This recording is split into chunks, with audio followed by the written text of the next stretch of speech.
பார்க்கும்போது வந்து பார்த்தீங்கன்னா ஓவராலாக 2-3 விஷயம் நல்லா இருக்குது நமக்கு. ஃபர்ஸ்ட் ஆஃப் ஆல் சிசிடிவியை வந்து நாங்கள் அங்கே என்ஆர்ஐயா இருக்கிறதால நாங்கள் அங்கே குவைத்தில் இருந்தமே கூட நான் ஆக்சஸ் பண்ண முடியுது. அதுக்கப்புறம் இந்த ஆட்டோமேஷனில் இந்த டோர் சென்சார் போட்டு அந்த விஷயங்கள், அந்த பர்க்லர் அலாரம் இது, அதுக்கப்புறம் இந்த லைட்டிங் வந்து பார்த்தீங்கன்னா ஆன் ஆஃப் ஆகிறது, இதெல்லாமே ரொம்ப யூஸ்ஃபுல்லாக இருக்குது. லைட்டிங்லாம் செட் பண்ணியாச்சுன்னா வெளியில் இருக்கிற லைட்டிங் வந்து ஒரு குறிப்பிட்ட டைமுக்கு ஆன் ஆஃப் ஆகிறது.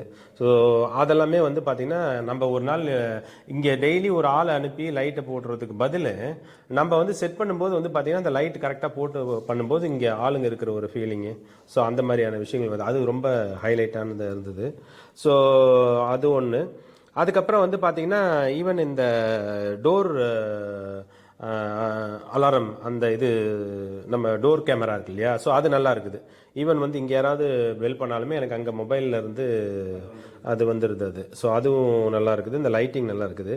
ஸோ மற்றபடி இந்த ஐஆர் பிளாஸ்டர் விஷயங்கள்லாம் வந்து நம்ம பார்ப்போம் எப்படி இருக்குதுன்னு சொல்லிட்டு. ஏன்னா அது என்ன கமிஷன் பண்ணல, இப்போ தான் நான் அதை பண்ண போகிறோம். ஸோ அது பண்ணிவிட்டு பார்ப்போம். ஓவராலாக வந்து பார்த்தீங்கன்னா காஸ்ட் வைஸும் எக்கனாமிக்காக இருக்குது. அதுக்கப்புறம் வந்து பார்த்தீங்கன்னா ரெஸ்பான்ஸும் நல்லா இருக்குது. இதுக்கு மேலே அப்புறம் எப்படி போகுதுன்றது பார்க்கணும் நம்ம.